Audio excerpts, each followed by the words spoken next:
सखी गाना हो गई भइल बियाह साल भीतरे सखी गाना हो गई पियावा मरले बा सखी पियावा मरले बा पलहंगी ये पमार हो कि गोदी में खेलवाना हो गई पियावा मरले बा पलहंगी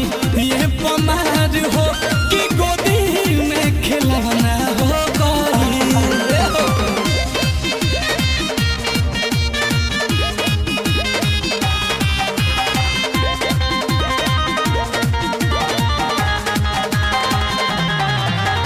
कालिका स्टूडियो आरा।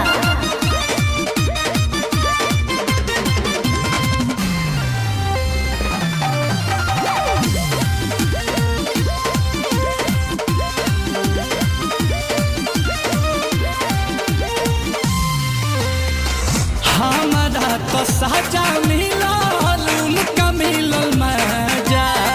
आ कोई नीला जाई जब धैले हमके पाजा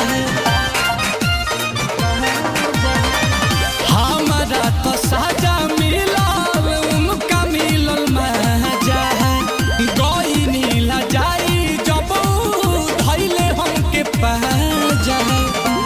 की रहे नहीं हरे के सखी रहे नहीं हरे के देह सुकवार हो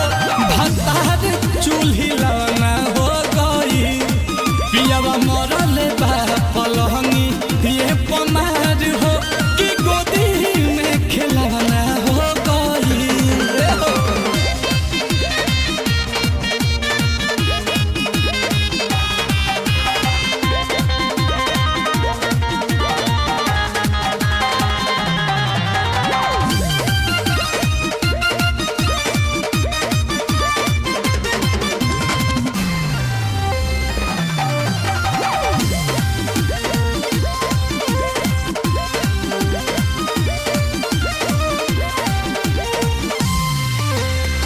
ससुरा में अहिनी जब से